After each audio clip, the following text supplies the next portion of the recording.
Hello ladies, I'm Lydia Ruth. Welcome to Homemaking Radio. And please click the link in the description if you are viewing this on YouTube.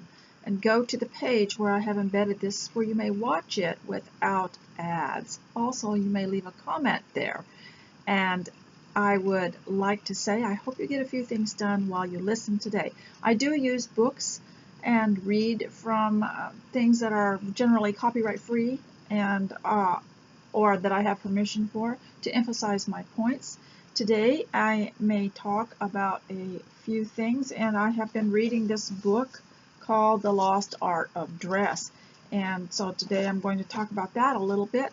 Also about getting ready, getting your mood prepared for the home, and that's why I'm reading this book to you about dress, because one of the first things we do in the day, one of the first things is to get dressed. And while we were children, we may have thrown on anything and looked absolutely wonderful.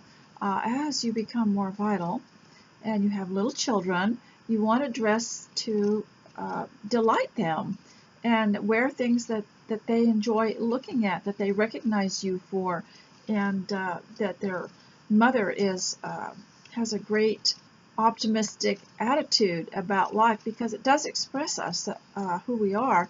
I did a video many years ago on the aspects of dress in the Old and New Testament, and all the time that clothing was mentioned and what it was for, and how some of it was for special occasions, and some of it was for mourning, and some of it was for rejoicing, and some of it was for being contrite, and how clothing evokes a mood. And I have shown you fabric to show you what I mean by that. And so if you would please go ahead and go watch that over there. And if you're not ready, maybe you could start getting ready today, get your hair done and your face on. And so I wanted to talk a little bit about fabric to start out with. If you're not interested in this, that's okay. You can skip a little further on. But here's a piece of fabric. It's 100% cotton, and it's from the dollar store, and it's that big. It's not a fourth of a yard. It's not a half of a yard. It measures the same length as a half a yard, but this way it should be double to be half a yard. So I'm not sure how much this is, but I wanted to show you what bias was. When you pull a woven fabric this way or this way, it doesn't move very much. But when you pull it crossways like this, you see the stretch. You see that? Now that is very, very important, because the arrows on your pattern will show where it should be on the fabric, and on the pattern the arrow will point it maybe in a direction. You line that arrow up with the grain, with the straight grain. If the arrow is diagonal, you still line it up with the straight grain, and it will turn out to be diagonal. And the reason is, for some reason, some patterns need a little bit of this bias stretch. We talked about gloves last time, and I read a fascinating part of this book about gloves.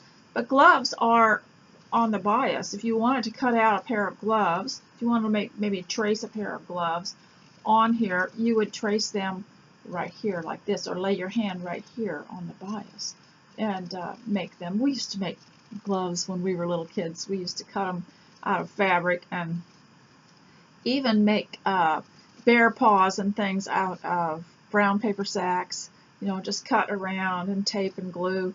And so you can do it. Once you get into fabric, you can do anything. I could make a pillow out of a cushion out of this, or a little cushion cover for a cushion I already have.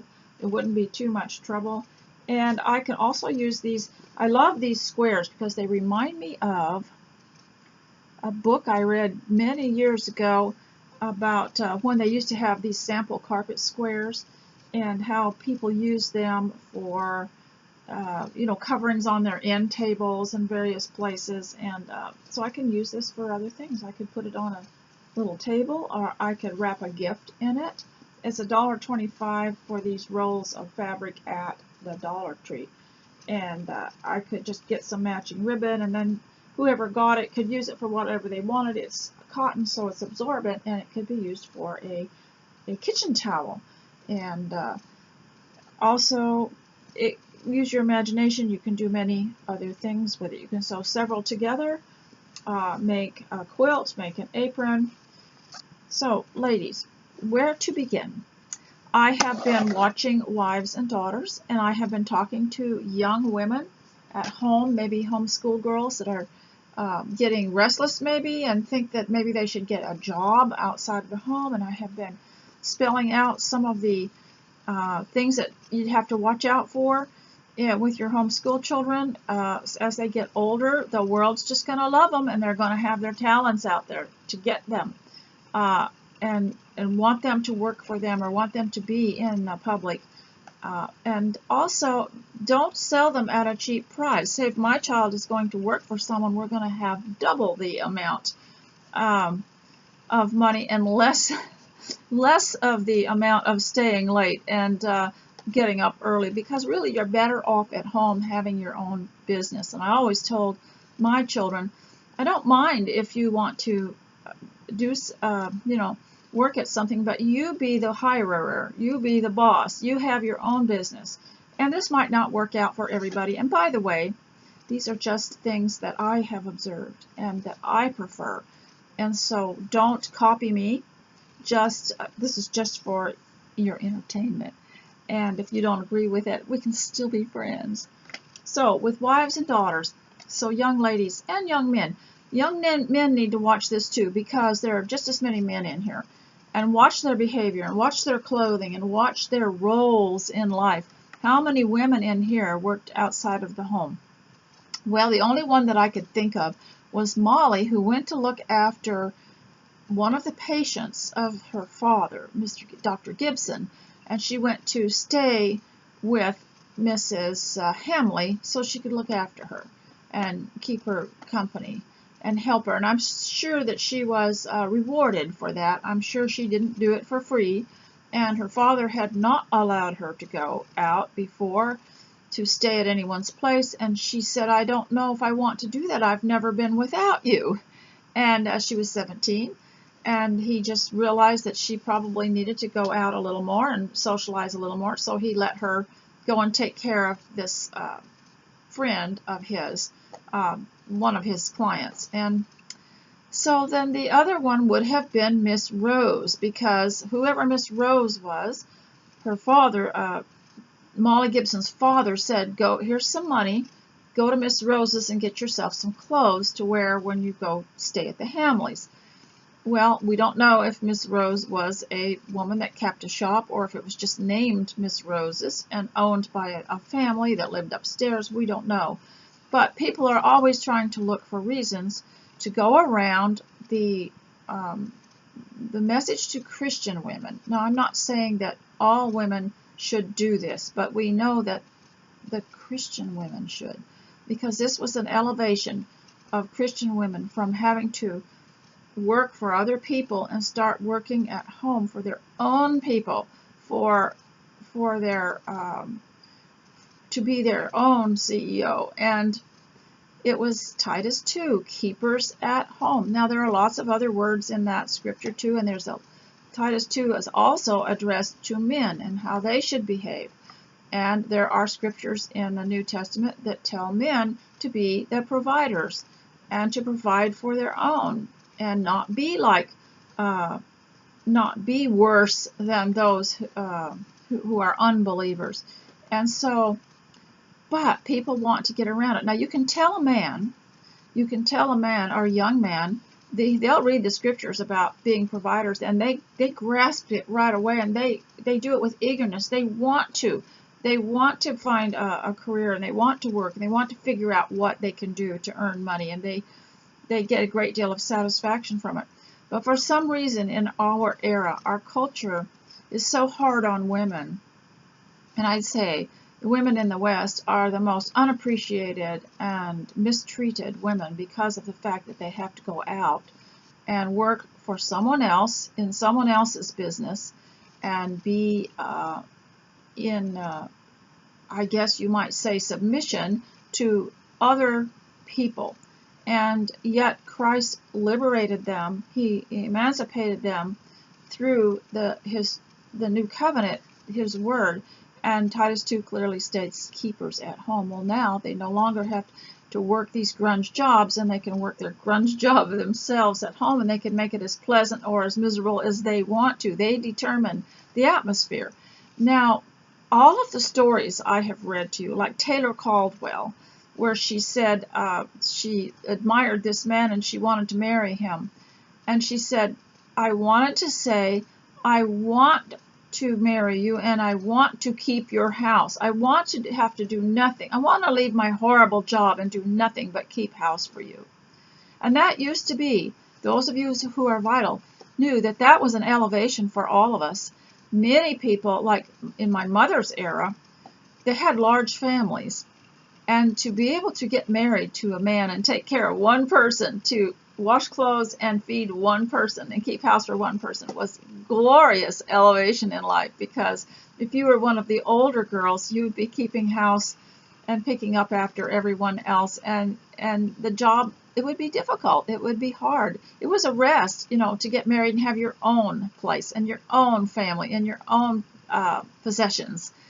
And then the other thing was Peter Marshall. I read you a little sermon that he had written about the keepers of the springs, where this man was not noticed by anybody, so it was supposed that the money was being wasted to pay him to take the leaves and everything out of the springs at the top of the hill before they reached the fountain in the village, and how the waters got polluted, and how they had to go back and rescind their decision, and they had to rehire him because it was causing a great amount of illness to both the flora and the fauna and the children in the village. And so this represented the woman at home, that even if you have no children, or even if you're not married, the home has a great influence, and a greater influence than just because no one notices it, just like they didn't notice this man that was the keeper of the springs, that was keeping the waters from being polluted by the time they got into the village. And no one seems to notice. See, this was what Karl Marx, the communist, said. No one notices her at home, so her talents are not well paid for, and they're not noticed. So he was going to liberate women from the home and then enslave them in the factories, and that's all it is. And so just because you're not noticed does not mean that your effect is not felt, because God put it in place that things would be felt, the decisions you made would be felt for more generations than yours. I read to you from Emily Barnes, where she said we are not just raising one generation. And she talked about the things that we do that will be have an effect, an impact. I think also for those of you that have homeschooled, if you're veteran homeschoolers, your children might stray from that, but the next generation will pick it up again. They'll remember Granny. She was a homeschooler, and they'll be coming over to you. And there are some grandmothers now that are taking up the brave task of homeschooling their grandchildren, and it is great to see. And also keeps the vital women youthful and excited, and it's something you can never forget or quit. Once you've homeschooled a child, life starts to be bright, and there starts to be a future and a hope. We told our children when they were growing up, read them that scripture, was it Jeremiah 6:16? I'm not sure. I know the plans I have for you, saith the Lord, plans for good and not for evil, to give you a future and a hope. And all the young homeschool children just loved that scripture, because they knew they were being homeschooled for a future and a hope. But you have a future and a hope too. You women have a future and a hope too. It's not just all about that. And we must be careful that we do not do what the public schools do, and that is to make it all about them, all about the student. It's not all about the student. The student has to learn that he has to care and honor his teacher, and to love his home and to give back. a portion of what his family has given him by having good character, by exemplifying good deeds, and also to have a reverence for God. Blessed is the man who is always reverent, says Psalms, and to understand what that means. So in Wives and Daughters, I know the message is not an anti-feminist message or a feminist message, but we see a lot of character things in here, and what we need to have is a we've talked about makeovers, taking care of yourself, and what a difference it makes, the feeling it gives you to sew a new dress or buy a new dress. We need character makeovers too. And so I would say that the number one makeover would be the first scene. And in the book, I read this part to you, where Molly was invited. She was old enough now, I guess she may have been 10, old enough now to go to one of Lady Cumnor's annual parties that she put on for the children of the village of, Hollingford. And I believe that the story took place in England, but that some of the characters may have been Scottish. But the thing her father told her was go to the Miss Brownings or go to Betty, who was their hired caretaker of the housekeeper, and tell her you will need a white dress, because that's what they wore. And so I think the first lesson I would give you as far as a character makeover is to have character regarding clothing. It is a character sign to wear the right things for the right occasion. And I don't know if any of you who are vital remember the first shock you ever had when that was thrown away. When you went somewhere, maybe to a little church function, a baby shower, a wedding shower, or even a wedding, and people had stopped wearing a certain type of clothing. They would just, throw something on and go. And even the poorest of us, when we were growing up, always knew what it meant to be dressed up. We knew how to at least wear something clean and pressed and tucked in. But then I don't know if any of you remember the first shock that you felt and how the culture was changing things, but nobody informed you. And but at home, ladies, you can bring back the niceties. You can bring back, you can have a character makeover. And you can start with clothing. It's the easiest thing to do, the change in clothing.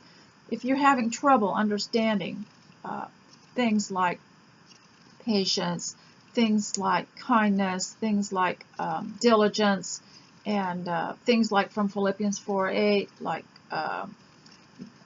not being anxious and thankfulness, and if you're having trouble and it's just progressing very slow, clothing can change your feeling. There have been studies done on colors, and you can do a study in the scriptures from the Old Testament through the New Testament on colors and what significance they had. Some were more royal, some were more respectful, some were more, I would say, heavenly.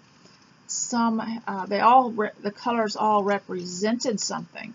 And so clothing and getting ready for the day at home is so important. And I often recommend wearing the pretty cottons and making yourself a pretty dress. But if you can't do that, there are stores now. There's no reason not to wear a dress.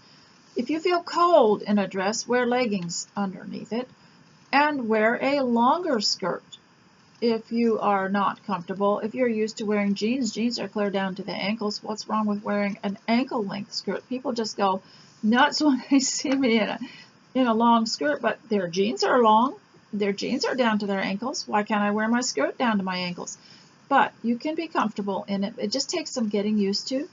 And so I would like to start this. I really don't know where to start. I do want to talk more about this, but I won't be reading from it because I'm kind of watching to see how well they interpret the book itself, and they do quite a good job. And they do combine some scenes.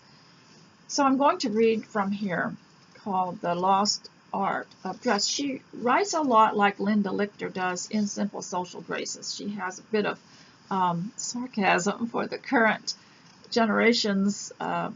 It's not anyone's fault that they dress badly. It's not anyone's fault that we've arrived at slop chick styles. It is the manufacturers and the designers shoving all this stuff out there and then taking sewing out of the schools so that girls don't have any power over their clothing. And everything is so skimpy that women now have to wear several different layers in order to cover this part and then this part and this part, so they have 2 or 3 shirts they wear at the same time. That's got to be uncomfortable, and that's why I like the dresses with the long sleeves. It's just one piece. So here we go, and this is from the chapter called The Duty and the Pleasure of Dress, and I love it that she called it the duty, because you know, even in the scriptures, let's talk about the man that had a demon in him, and he was running all around and he was groveling and slobbering all over everything, and Jesus cast the demon out of him. And where was he found next? Fully dressed. He just cast off his clothes. Now, what does that tell you?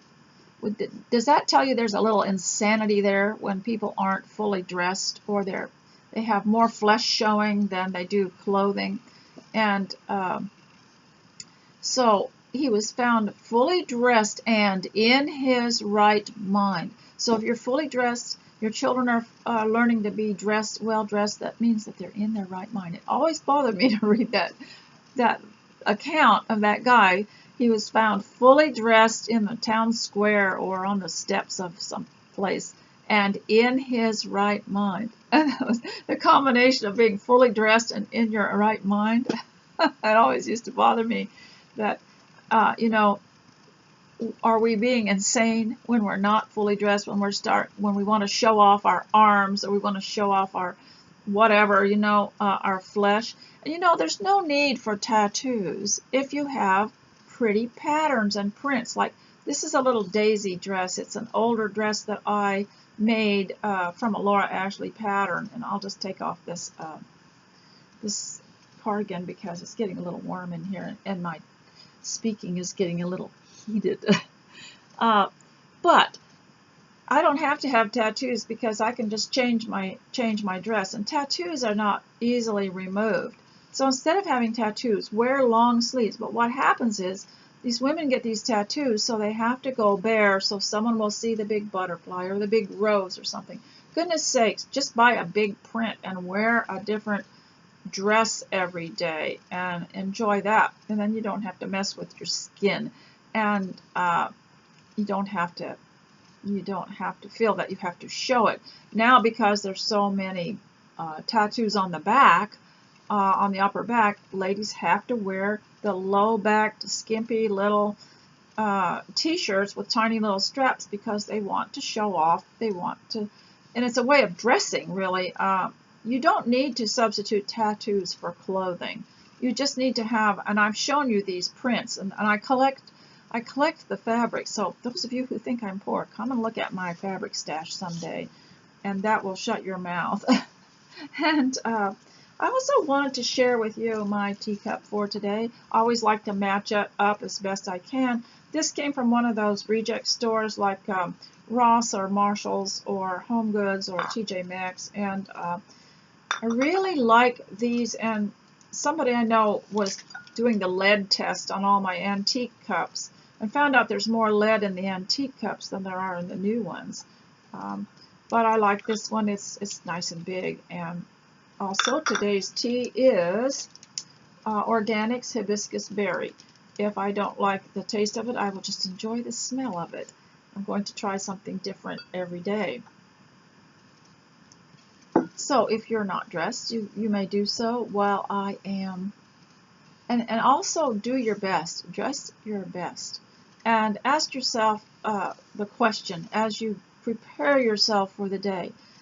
Is the way I'm dressing, and we'll just use Philippians 4:8, is it good? Is it lovely? Is it worthy of praise? And is it pure? is it, is it innocent and youthful looking? You can be innocent and youthful looking even if you are vital. So let me get to my reading now. I've nattered on long enough. And I'm sorry about it being so dark. It's really in the middle of the night. And I thought I'd better get up and do something useful instead of laying there thinking about my wasted life and all the opportunities I've missed and how the dreadful decisions that I made that didn't turn out well. And I just had to remember that scripture. He will restore the wasted years that the swarming locusts have eaten. So let's just get on with this right here. And these people that say, well, Mom and Dad, why don't you just let me make my own decisions, let me make my own mistakes. We are here to help you avoid some of the pitfalls that slow your life down, that wreck your life, and that cause you extreme pain. That does not, people say, well, that will build character. Well, yes, it will, but it'll mess up other things too. So I'm here to help you if you want to listen to me. And so I'm going to be talking to both the girls and the boys. And then you who are vital, this can apply to you because you need to know this, and you just need to be able to offer some help. They would like to get rid of us because we do have some of the old ways. We have the old books. We have the knowledge. We have the observations of life, what we have seen, what works, what doesn't work. And I will be reading to you a couple of emails by permission that go with some of the things that I am talking about today. Let's get into it, and it's from The Lost Art of Dress. And so let's talk about she talks about when you go to the seashore. Of course, women would have bathing suits, but when they were traveling on the train to the destination or traveling by any other method, they were expected to be fully dressed. Now, how many of you have seen honeymooners get on the airplane in crummy-looking shorts and T-shirts, like they weren't even trying to impress each other? And it's just so sad in a way, because we used to have we had plans, we had a trousseau and a wardrobe. I mean, even if it was just a few things in a nice little suitcase, we dressed our best for our new life. And even for our first dinner at home, we had a special apron or a special whatever. And I remember when I was about 12 years old, my grandmother, my paternal grandmother, came to visit us in Alaska, and how excited we were. And this was before the airports had the big reception areas and all that, where the airplane came and parked on the tarmac, and the ladder was lowered, and they just came off and walked straight to you waiting outside, And we were a large family, 9 of us, and she was a widow, and she came down, and we saw other people get off, and we saw her at the top of the steps and just cried because she was our grandmother, and she was dressed up to the nines. In fact, I think I have a picture of it. I wonder if I still have that, or if one of the other kids got it, but she was dressed to the nines. She had on a little pillbox hat, I believe, and she had on just a pale-looking suit. It was a straight skirt and everything, but nothing flashy, flashy. But really, how dignified that was, and how special that was to us, because we lived a primitive life on the homestead, out in the woods, and just to have this special lady. And I do remember her. There's also another picture I have of her walking down the home road with us, that muddy home road, and she was dressed up for that too. And she went for a walk with us, and we all wanted to hold her hand. So this book here, let's talk about, I'll just read the end of this chapter, The Lost Art of Dress, on the duty and pleasure of dress. I hadn't ever really thought of it as a duty, but it is our duty to let our bodies glorify God, and if not, dress, what would it be? And so, or maybe it could be strength and youth, which I keep waiting for it to be stronger and younger. It just doesn't work. Although women heading for the beach brought their swimsuits and slacks, they were supposed to wear suits en route to their destination. She's talking about 1933. Packing for seashore or mountains asked pictorial patterns in August 1933. See, pattern books often had helpful instructions to people on propriety. And even our cookbooks had little notes in them that the publishers put in them about how you should get dressed. You know, make sure you're bathed and dressed before you come to the kitchen, and put on a clean apron, and put on a smile and have a good attitude. Make sure you step outside for some fresh air, and have all those things in these cookbooks. The Gooseberry Patch cookbooks are fun because they have little hints down at the bottom of the pages and cute little sketches of things you can do that are creative, that go with these cookbooks. I'll try to include a link or a picture for that. The first thing into your trunk should be a tailored suit of uncrushable linen. Now, I love natural fibers, linen, cotton, silk, wool, because they feel so much better on my skin than synthetics. Do you remember before there was polyester? Remember when polyester came out and it just swept everybody off their feet, and they just thought it was such wonderful. It was indestructible. It still is indestructible because it was made of petroleum. But do you remember before acrylics? Do you remember before polyester? Do you remember before nylon? Do you remember that? I do. I remember when all we had was basically cotton, flannel, and denim, and everything had to be ironed, even your underwear. It was just so crisp and starchy. And I remember just that feeling of fresh, crisp cotton on your skin, the new summer shirt, and just this wonderful feeling that all these natural fibers had.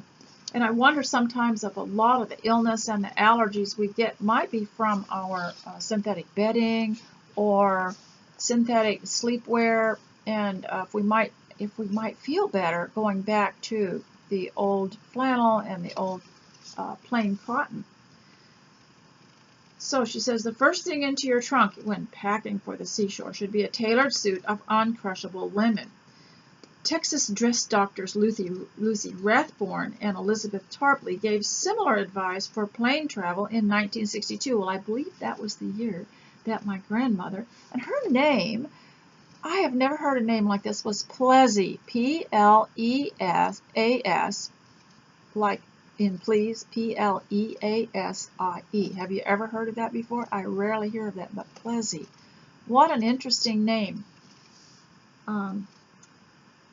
So they gave similar advice for plane travel in 1962, so my grandmother must have known this. Noting that, of course, women would not be wearing slacks and beat-up shoes.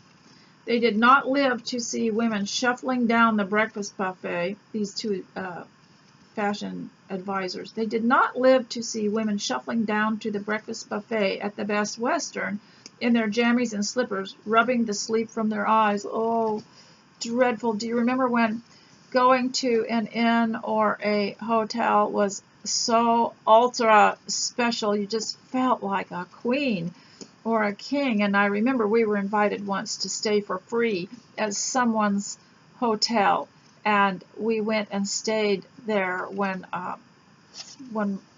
was still like 12 years old, and all of us stayed there, and we were so excited. We were so excited, and it was so fresh and lovely, and we had special clothes, and we packed suitcases for it. And that's a fun thing to do at home too. Pack your little ones some suitcases and stay home, and just maybe sleep in a different room, or pretend you're at a restaurant, or serve food in a different room and move a table to a different place, and those are fun things to do. So she said they did not live to see women shuffling down to the breakfast buffet at the Best Western in their jammies. Of Clothes worn on city streets by women who had come to the city not to work but to shop. It was dictated by these dress doctors, they call themselves, should have an impersonal or formal tailored smartness. The idea was not to make you conspicuous. And since even the shopper was doing a kind of work, she needed to be dressed for any kind of weather in order to do it well. And so they warned against too many things flapping around, like loose sleeves and ties and things like that, but just, just to keep tailored. And so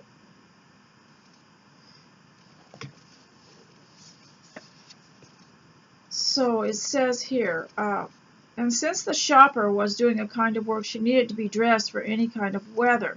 If she wears thin-soled satin slippers in public, a perishable hat, dresses and coats which spot easily, and she has no right to feel that she is appropriately dressed. They added cattily that when a woman wears party clothes on the street, she forces onlookers to conclude that she has no other place to wear fine clothes. I hadn't really thought of that. But people can get real sarcastic with you when you're a homemaker and you talk about dressing up at home, and they think that you should just, oh yeah, I can wear my prom dress at home, and they'll mock you. I've had classes back in the past, but so I love doing this on video and on the internet, because you don't have to deal with the other part. Teachers can do a good job if they're allowed to teach, but when you've also got to deal with all the social stuff where somebody's mocking you, or somebody's talking over you, or somebody's shaking their head while you're trying to teach, that really hinders you. So this is really nice. I can go back to my book and read it, and I don't have to look at everybody's dirty looks. And but we used to tell them, just get yourself. There was a way to dress at home, and it didn't have to be a prom dress, which wouldn't make much sense. But if that's all you have, well, that would be okay. You could wear an apron over it. And children love to dress up, and they love to see their mothers dressed up too. Church clothing fell into the same category as business and street clothing. And I remember once we had to have church at home because something was wrong with the meeting house and we couldn't go there. But we all dressed up and acted like we were, in an assembly, and gave ourselves a little more formal attitude. These days, everyone's embarrassed about being too formal, and it's sad in a way. And they want to impose on us such informal dress that we are absolutely feel sidelined and shut out if we look different than everybody else. I personally do not like t-shirts unless they're under a blazer with a skirt. I don't like t-shirts. I don't like sloppy skirts, and I prefer to make my own stuff because it fits me the way I want to. But I don't think t-shirts are flattering for anybody, especially if they've got a little extra weight on them. Church clothing fell into the same category as business and street clothing because of its serious purpose. So the name of this chapter is The Duty and Pleasure of Dress. I just had never thought about the duty and the pleasure. Well, that's the way life is, isn't it? It's part duty and part pleasure. And the duty actually is rewarded by pleasure. Isn't that interesting? Perhaps you like to get all dressed up and go to church in new clothes because you think that a large number of people will be there. A former junior high and high school teacher, Ryan, was the most cutting of all the dress doctors. All her books reminded young readers that they were much uglier than they had imagined. She was one of these negative writers. Ryan's crankiness belies her otherwise charmed life. Her father was the New York State Commissioner of Taxation and Finance. Her engagement and marriage to a vice president at Chase National Bank rated 3 notices in the New York Times. She wed in Albany, honeymooned in Bermuda, lived in New York City, and summered in Suffern, which has a lovely view of the Manhattan skyline. According to one of her half a dozen book jackets, Ryan enjoyed reading, watching sports, the theater, music, sewing, and of course making herself attractive. And as for what to wear to church, Ryan made it clear that the task at hand was the worship of God. And that is one reason we don't wear noisy jewelry or big hats, because they just get in people's way. And do you remember in the movie Auntie Mame? And she had to get a job in a shop. I think it was Macy's. And she wore one of those dangly bracelets, like a charm bracelet, but had a lot of stuff on it, and it jingled and jangled, made so much noise, and she got it tangled up in the packaging that when she had to wrap a package, and in a shawl and a bunch of other fringes and stuff, and she got fired for that ostentatious little bit of extra stuff. Ryan made it clear that the task at hand was the worship of God, not the display of your latest outfit. You should never think of showing off your clothes at church. See, that's why we love it so much at home. I might not wear one of my loud prints with the big roses on it to church. If I did, I'd put a very subdued black jacket over it or something like that, because I wouldn't want to, attract too much attention. But at home, I can wear it and I can be happy. She ordered, conservative, quiet, and tailored is what suits religious services. Conservative, quiet, and tailored. She would not have approved of church ladies wearing fancy hats. And I agree with that too. It's quite distracting. Dresses for special religious occasions are a different matter. Ryan advised, if there is to be a church wedding with a large number witnessing the marriage, the gown should be elaborate. A bride needs to pay attention to the design of the back of her gown, because that is what most people will be looking at during the ceremony. That's interesting. The importance of a religious occasion should be marked by clothing obtained just for that purpose. And I'm so glad to see that the bridal dresses are getting more modest. And I believe it started with some celebrity that was wearing one of the Vera Wang wedding dresses, but because she had to have a religious service and her church said that she had to have a little jacket on, she was wearing one of these little lace boleros over it, and I think that started a nice trend.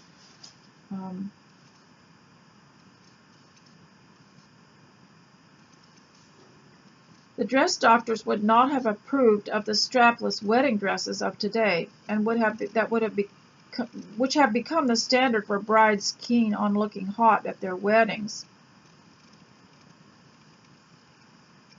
Mildred Graves carried calla lilies and wore a veil of tulle and a gown of heirloom ivory satin when she married in 1935. This is a old newspaper report. No doubt it had sleeves. Strapless wedding gowns first appeared in the 1950s, giving them some historical standing. But a strapless wedding dress remains an oxymoron. And it goes to show how they started out with actresses, and it was attention getting. If work, city, shopping, and church going required a certain sobriety in dress, the home needed something warmer.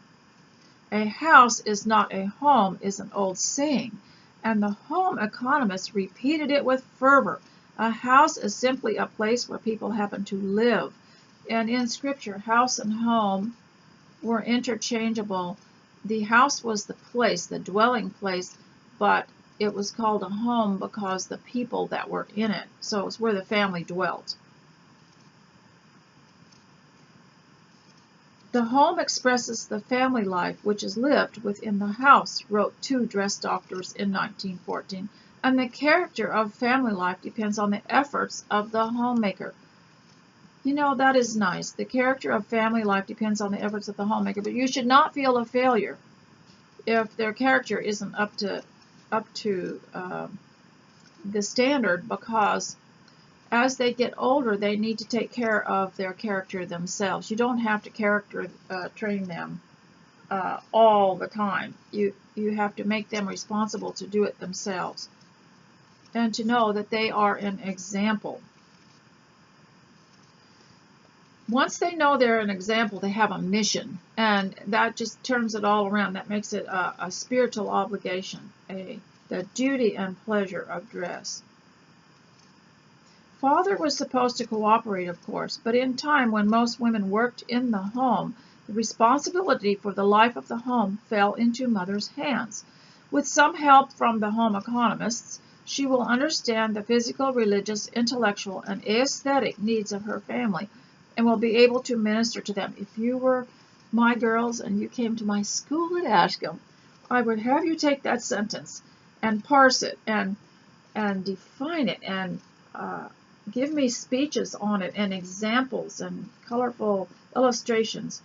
She will understand the physical, religious, intellectual, and aesthetic needs of her family. And I'd have you break that up into categories, make a scrapbook out of it, and show what each category would require.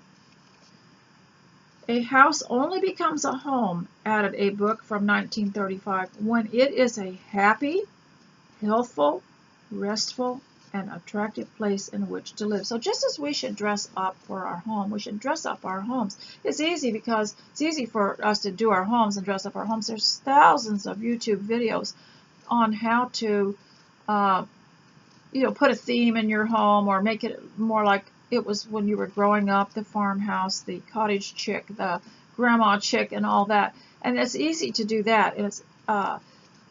But what about what you wear? Does it go with what you're doing with your decor? And so many times don't we see these beautiful films of women decorate with me today or clean with me today, and their homes are absolutely gorgeous. Great bunches of fresh flowers everywhere and just cheering it up, but their dress is still drab, and they have put all their intellect into it and none of the emotion that's needed for dressing your best.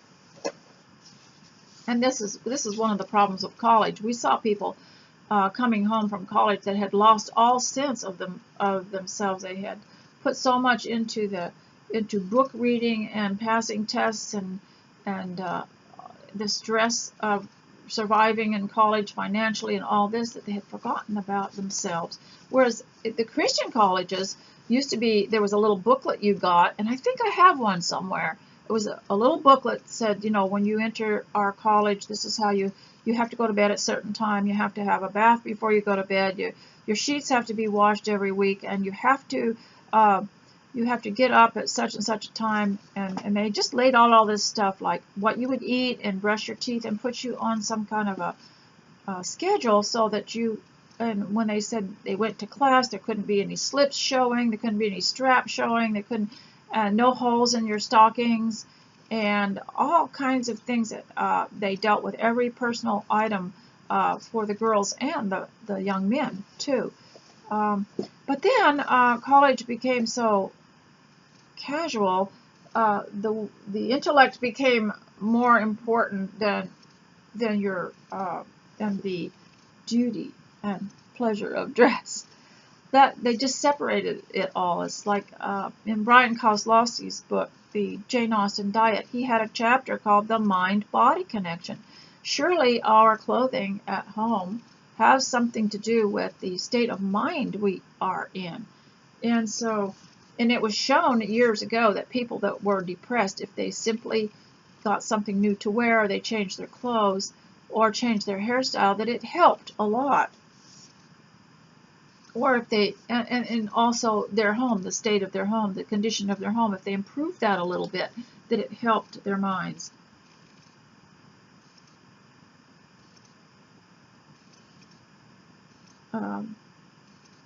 A house only becomes a home, added a book from 1935, when it is happy, healthful, restful, and attractive place in which to live. Now these aren't, you can't go into the scriptures and say, oh, it says we have to, have this happy, healthy, restful, and attractive home. But the principle is there.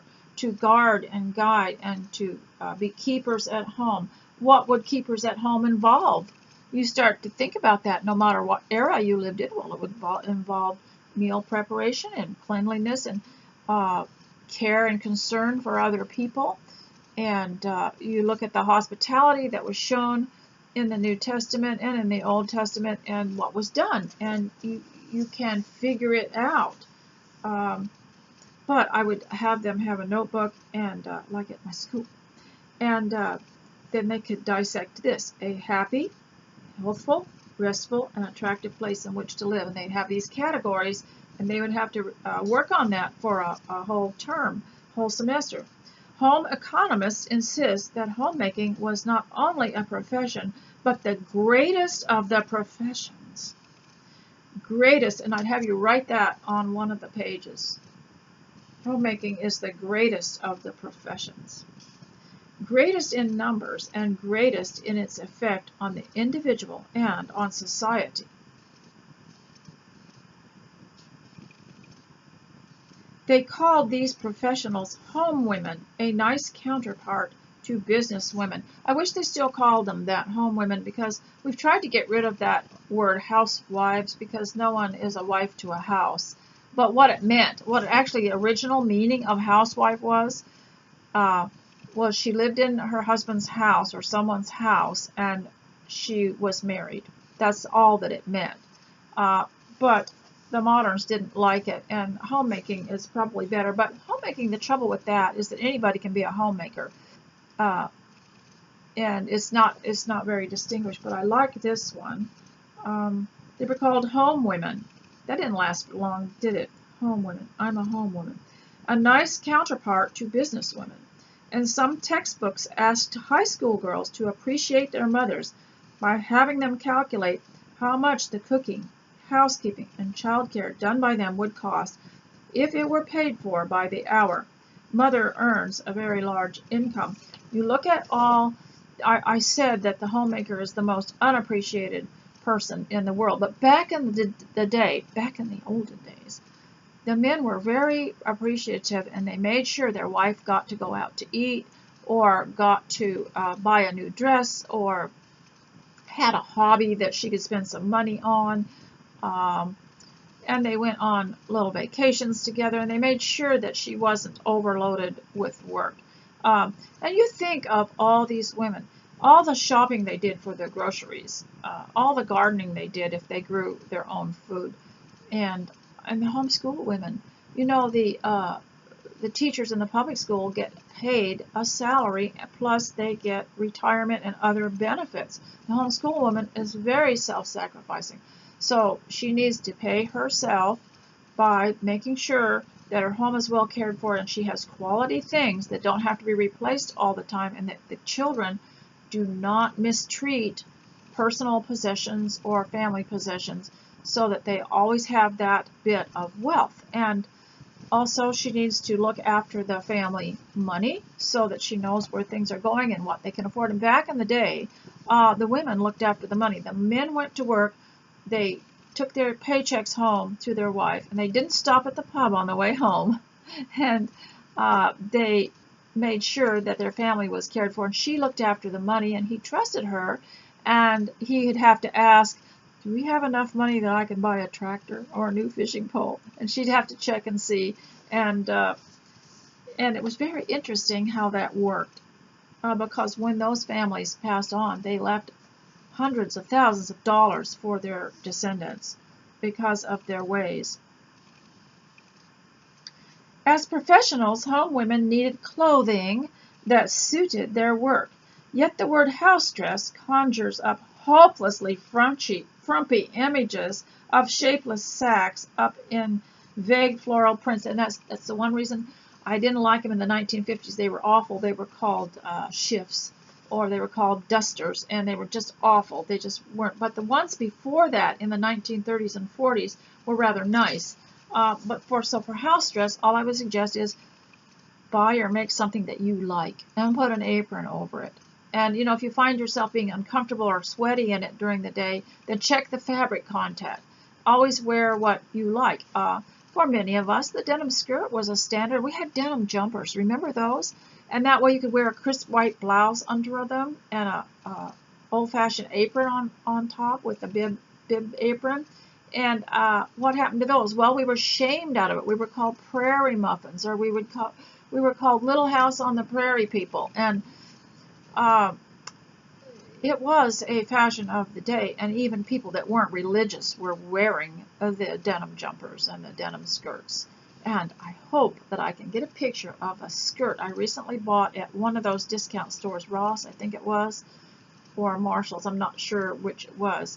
I'm very proud of it, because to make a denim skirt, see, my sewing, I like to make something pretty, and when I sewed for my clothes, it was a nice shirt for the boys, and I liked the print on it. I enjoyed sewing because I have to look at it as I stick it under the presser foot, and I wanted to sew things that, when I looked at it, they gave me good feedback and made me feel happy. So I sewed clothes for the children that were nice, that I enjoyed.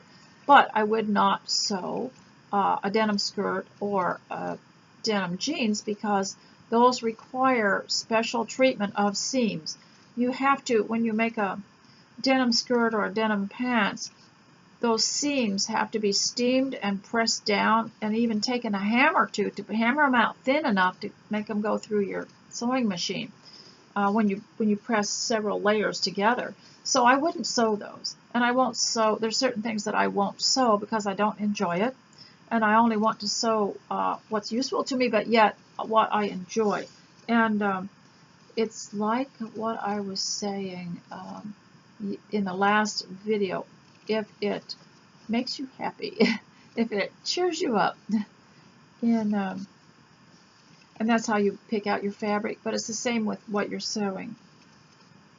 So, not so when the dress doctors flourished. In 1937, Mary Brooks Picken defined a house dress as suitable for morning wear at home. Now, before this era, before the 1930s, there was the Victorian era in the 1800s, and they had what was called a morning dress, and I think it was called a day, and then they had a day dress, and they had other kinds of dresses.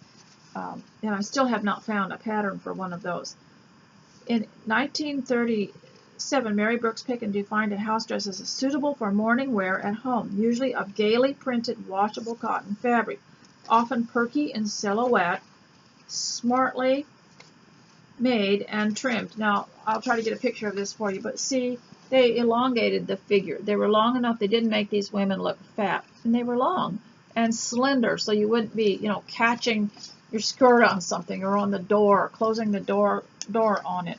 And one of the reasons we don't wear the big hats, of course, is they don't go with our vehicles today. You can't wear them inside your vehicles, so everything's kind of trimmed down closer to the body. The house dress was supposed to combine practicality and beauty, and it did. And one of the prints I bought the other day when I was at the Hobby Lobby looked like some of these old prints from the 1930s and 40s. The dress doctors advocated efficiency in the house, and the right clothing would help. On the practical side, the house dresses usually had short sleeves to make cooking and cleaning and reaching and bending all the easier.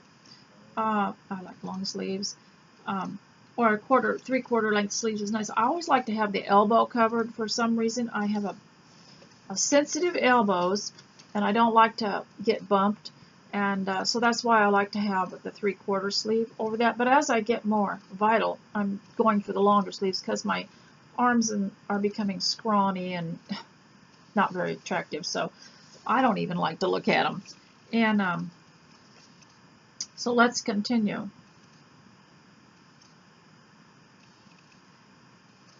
The skirt length of the house dresses varied with the given daytime fashions. At the knee in the 1920s, at the lower calf in the 1930s, back up to just below the knee in the 1940s, and down again in the 1950s. Women were not hobbled by a straight skirt in house dresses, which always had some flare. Often they were straight until they got down to the knee, and then there'd be a flare out there at the knee.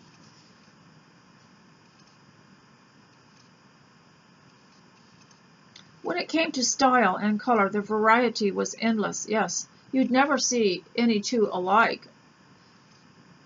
But the fabric itself and any trimming had to be durable in order to withstand the rumpling and tousling of the children and the sticky fingers and the little hands. You know, this is so true. And one thing was that the local newspapers in the small farm area towns would have a pattern you could order. And you'd have to pay for it, of course, but they would put one of these, a picture of one of these in there, and you could order a pattern. And then what they would do is just take a pattern off the dress that they liked. Maybe they had purchased a dress, well, when that wore out, they would fold it in half and put it on the fold of the fabric and just cut around it, leaving a little bit for seam allowance, and they'd just make themselves a new dress by cutting it out of the old one. Pattern companies, often staffed with home economists, made the same distinction between the house and the home when selling their dresses. It's interesting how these merchants felt responsible for society going the right way, and they wouldn't have, I told you before, they wouldn't have sold something in their store that contributed to immorality or the delinquency of people, or it always edified and made you feel good. They wouldn't have sold some of the things they sell today because it would have been an embarrassment to them and they would have lost business.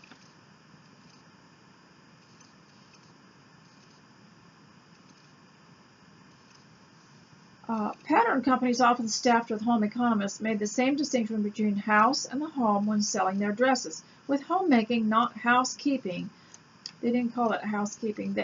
See, it's all homemaking. If it's just housekeeping, then that's rather materialistic and mechanical. I'm not the housekeeper, I'm the homemaker.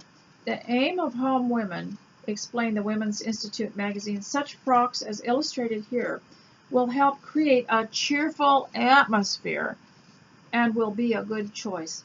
Now, I had never seen it explained that way.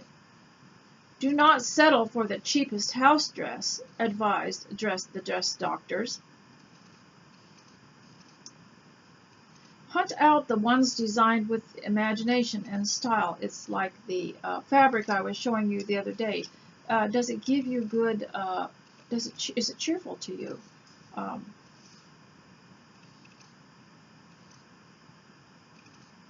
Demand something that will keep its color and wear well. As Ella Mae Washington wrote in Color in Dress for dark-skinned people, the rare text that addressed African Americans, a woman should wear flattering colors in the home, since the home is the center from which all lines of human endeavor radiate. Let the dress be tailored enough so that a woman can cover it with a smock on days when she's doing only light cleaning. I think she means an apron.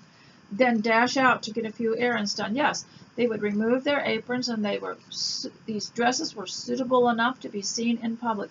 And if we get to where we're feeling a little awkward about it, what are they wearing in public? Is this any worse? Is wearing something like this is a Laura Ashley pattern, but is this any worse than what they're wearing in public? Of course I'm going to get some stares, but I've quit trying to I avoid too much eye contact. What I do is I go in, I've got my list, I'm very businesslike, I look at the products on the shelf, I get up there, pay for it, and I don't try to communicate with anybody. My dress will do the work for me, and that way I don't have to get the negative vibes.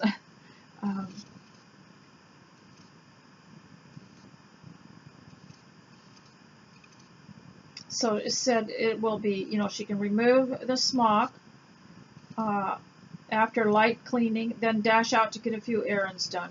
These house dresses were so sharp that it is hard to imagine any of them as unsuitable for wearing outside of the house today.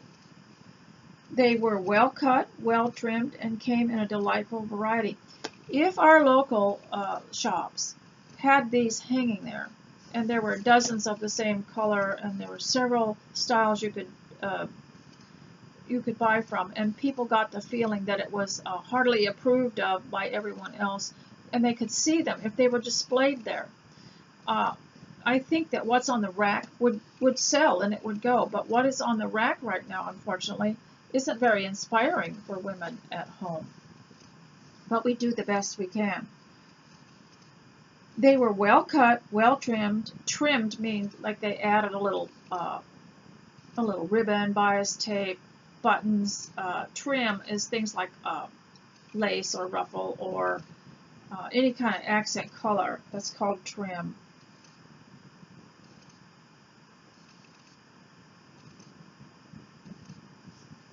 And came in a delightful variety. The modern home dress is colorful, dainty, and they call it a home dress, not a house dress. And I always encourage my grandchildren, have a home chest, not a hope chest, because people have made fun of that hope chest business so bad. Just call it a home chest. So whether or not you end up getting married, you have a home chest. Put some stuff in your home chest. And so this was called a home dress. It said the home dress was the modern home dress is colorful, dainty, and as pretty in its own way as any afternoon frock, announced Fashion Service magazine in 1928. And they were not kidding. Mail order catalog Sears Roebuck boasted of their Searsette, a gingham wraparound house dress with white rickrack at the square neckline and on the pockets. Aprons, too, came in a variety. Gingham is that check, that white and color check combined. Aprons, too, came in a variety of colors, shapes, and styles. Now, someone may think that the homemaker is dowdy and her clothes are not really with it. But you look at any shop, any food place, let's say this drive-up fast food place that's your favorite, what are they wearing? They're wearing an apron. They're all wearing a shirt. They all look alike. Is that dowdy? And so, I mean, what would be so much worse about wearing a dress at home? Made of cotton, house dresses were both washable and less expensive. See, cotton is wonderful because you can even dry it on the line in the sun. It kind of puts a starch in it, and it's so crisp and fresh. And you can use the hot iron on it. You don't have to worry about it melting because you can use a hot iron on cotton. It was washable and less expensive than business wear or clothing intended for social occasions. A woman could easily afford more than one. In fact, the average American middle-class woman in 1959 owned 5 house dresses, one for each weekday. Well, you should have maybe 7, and then 7 aprons. That way you've got some in the wash and some in the closet. Nothing is more conducive to a right beginning for the day's activity than donning a fresh, dainty house dress for breakfast, declared Margaret Story in 1930, and for Sunday mornings, when there was more ceremony, but breakfast still had to be made, a flattering housecoat was described as a necessity, not a luxury. A housecoat was usually a cross between an evening-length dress and a bathrobe, although sometimes they were shorter and came with matching pants. Sometimes they wrapped in front, and sometimes they buttoned. So as not to be mistaken for the wispy robes that matched negligées, housecoats were always made of substantial fabrics. In either case, they were appropriate to wear should friends be dropping by for brunch or a casual evening. One dress for one day, however, might not be enough. Since a house dress would get dirty during all that cooking and cleaning, 2 dress doctors from Teachers College at Columbia University explained in 1914 that a woman should change her gown before the evening meal when the family is united. If changing for dinner sounds like too much effort, consider this. These same authors made it clear that a homemaker should do less cleaning in order to make more time for herself. The ideal mistress is in control and not controlled by things, they concluded. The house is made for us to live in and be happy in. And I always say, let's make our houses so that they serve us. They serve our purpose. They make us feel happy and relaxed and not make it to where we're a slave to it. And the home woman does not have to work herself to the bone. A rest may be added to that happiness in a way an immaculately ordered room may not. If changing out of dirty clothes takes time away from cleaning, so be it. And also, changing also can refresh your attitude. And I even knew women who they knew they had to take a rest during the day, but they would actually change into sleeping clothes.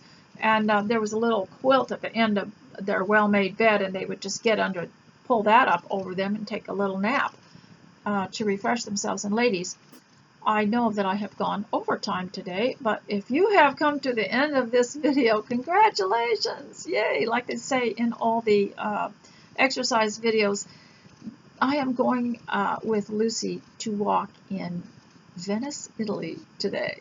And she has several on London, so they're not all the same. But if you can do these in your living room, or even as I say, you can sit. You can do all the walking and all the stretching and all the little moves that she makes just by sitting. At least do something, and you'll feel so good. And then you will feel bright enough and smart enough and intelligent enough to make your list. So ladies, thank you so much for what you do for me to encourage me to come back, and for listening to the end. And stay close to Christ. I'll talk to you later. Bye.